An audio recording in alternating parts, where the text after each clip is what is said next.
I like to think of coffee as a little bit of a blunt object for your energy. It's going to work, it's going to do the thing, but the reason that you get such a lift from it is that it is directly stimulating your central nervous system. And if you think about it, like a loud bang also stimulates your central nervous system really well.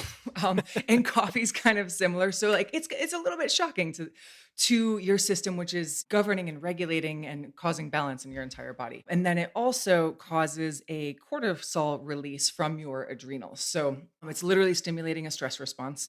And your body has a natural cortisol cycle anyway. So you have basically a peak of cortisol roughly at about 9 a.m. And then it starts to downfall until about 6, which is when your melatonin starts to tick in. When you drink coffee, your body starts to get dependent on this cortisol release from the coffee. If you're drinking it, say, before 9 o'clock, then you might have your spike at roughly 9, and then you might come down a little bit earlier in the afternoon, say about 2, 3 o'clock when you might crash. I don't know. That's a maybe Sounds common crash familiar. time. Yeah. And then you'll probably get another little spike later in the night, which makes it harder to go to sleep. So it starts to mess with that natural cortisol cycle, which is part of your circadian rhythm. And it also, because you're stimulating that cortisol response a little bit artificially, your body's like, oh, I don't need to make cortisol. They're going to do it for me. This coffee is going to come in and do it for me. And so that's where you start to also develop that dependency. Additionally, coffee, it doesn't actually make you less tired. It just fools your body into thinking that you are. So it actually blocks. So adenosine is the neurotransmitter that makes you feel sleepy. And caffeine blocks the adenosine receptors so that suddenly it's like, oh, I don't have that sleepiness. So that the adenosine actually isn't getting into the receptors. But your body's smart. And it's like, well, I'm just going to make more adenosine receptors because I am freaking tired. And so that's where that's another factor in the whole coffee dependency cycle. So it's a very physically dependency forming substance. I like to use the Ayurvedic adage, which is for whom and when. For some people, coffee works great. And you might be listening to me and be like, I don't have any problems with my sleep. Everything's great. She should shut up about coffee. It's perfect. And but some people might be like, oh, I'm seeing some of these symptoms. And it really depends on who you are, the type of constitution you have, as well as your relationship to coffee. And so I'm really big on it's not actually that coffee is the devil, it's about how you use it. Just like wine, like if you have a glass of wine with dinner, it's a beverage, it's wonderful. If you need 2 to 3, 4 glasses to be able to feel functional, you got a problem. I predict that where we're going in some years, I would say maybe 10 years, we're going to start seeing a shift where people think of coffee as similar to alcohol, where if somebody said to you, I need 2 glasses of wine to get started in the morning, you'd be like, you have a problem.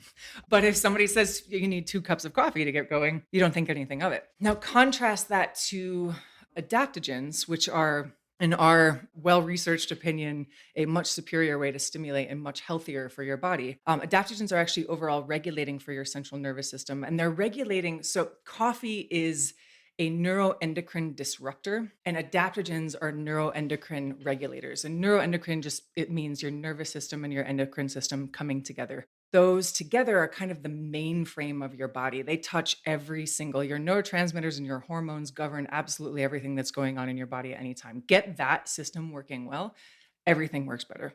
Adaptogens are a class of herbs. There's 4 criteria to be called an adaptogen. We call it the 4 Ns, which is they need to be normalizing, which means they have an overall balancing impact on your body. They help you maintain homeostasis.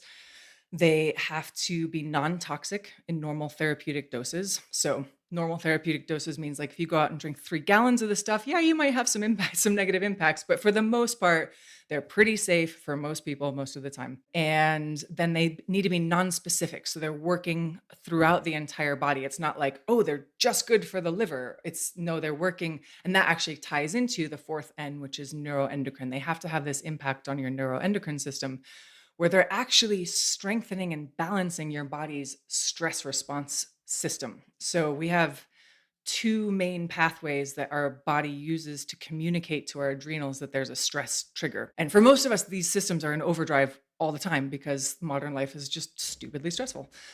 And that's your hypothalamic pituitary adrenal axis, which is HPA axis, and then sympathoadrenal system, which is your SAS. And those 2 systems both tell your adrenals, like, hey, we have a stress event.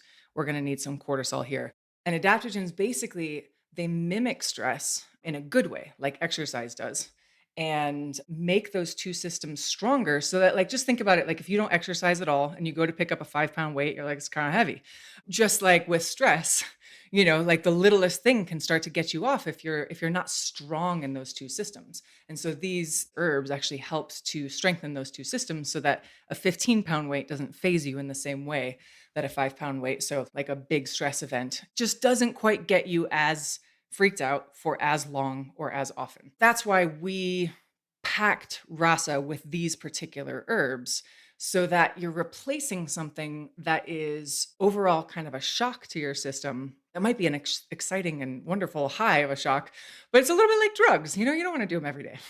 And then replace that with something that's going to just generally help you to be able to have more cope with life. Fantastic description and super, super detailed. On the adaptogen piece, is the root of that just that it's helping balance, helping your body adapt? Is that where that term comes from?